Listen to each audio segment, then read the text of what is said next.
David Fincher mocked Dwayne Johnson for his black skin in 90s. Now he owns Hollywood. In the 90s, a young, wide-eyed Dwayne Johnson was laughed at behind closed doors in Hollywood rooms. One of the names who reportedly mocked him, David Fincher. He said Dwayne didn't look the part, that he was too brown, too bulky, too non-Hollywood. But today, Dwayne Johnson is not just in Hollywood. He owns it. This is the story of how racism tried to stop The Rock and failed in the most spectacular way possible. Please support us by subscribe, like, and share. It means a lot to us. Thank you.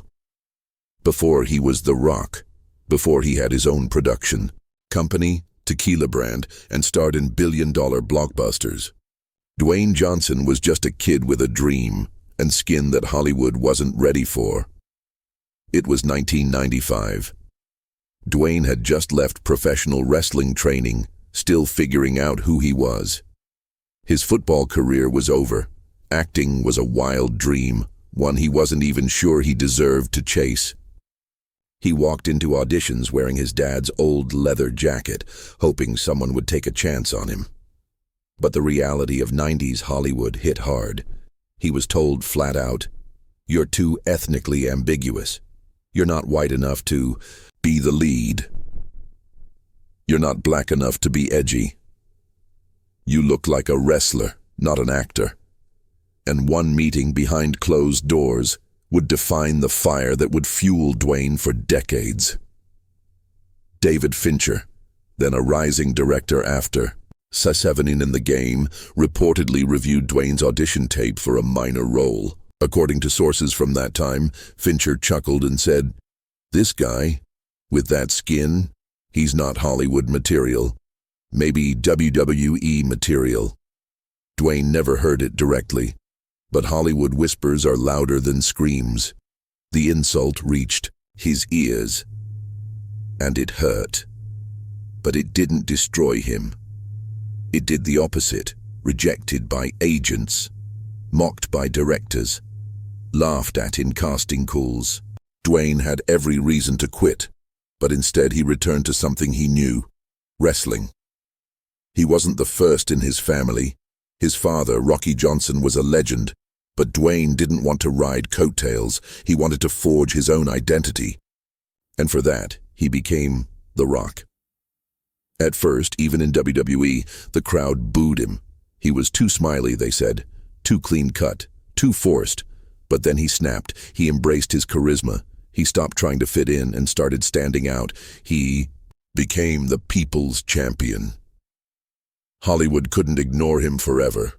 Soon, they were inviting him back, but this time with respect. Studios wanted The Rock to just play himself, but Dwayne had bigger plans. He wasn't going to be the comic relief. He wasn't going to be the stereotypical big brown guy with muscles. He was going to be a leading man. And that scared the old Hollywood crowd, including the same voices that once mocked him. By the 2000s, Dwayne was dipping his toes in cinema. The Scorpion King was his breakout lead role.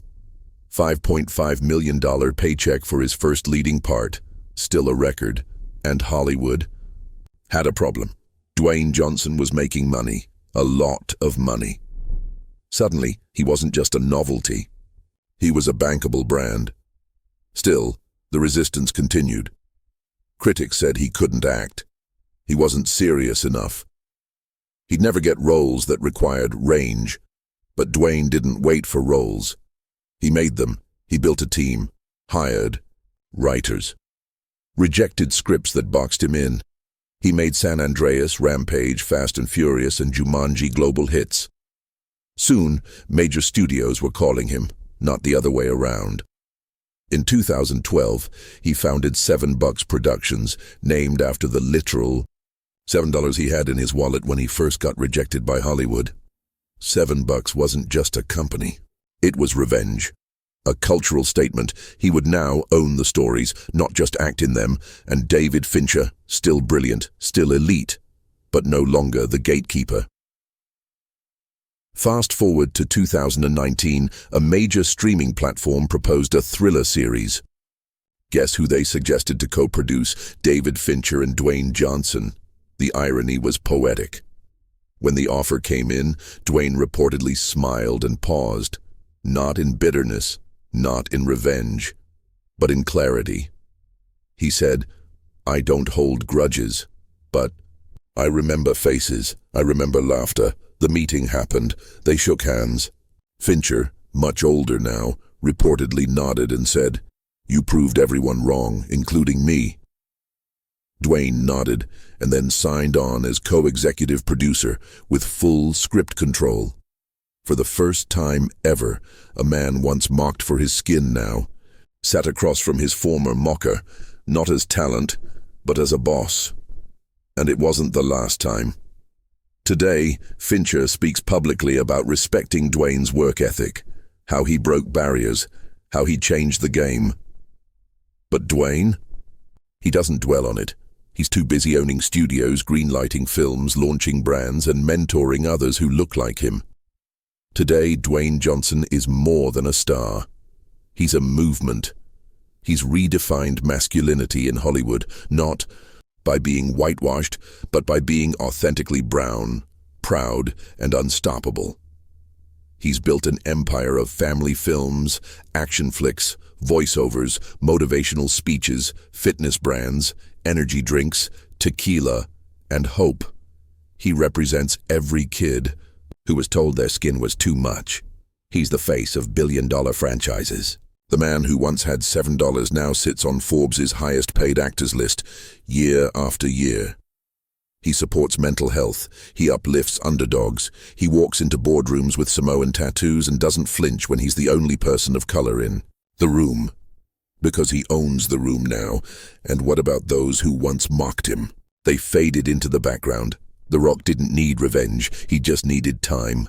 And now he's not just part of Hollywood. He is Hollywood. From being mocked for his skin to becoming a Hollywood titan, Dwayne Johnson's journey is proof that no one can define your worth but you. If you were inspired by this story, hit that like button, subscribe for more, and don't forget to share this with someone who needs a reminder. Never let rejection define your future. This is more than a comeback. This is legacy.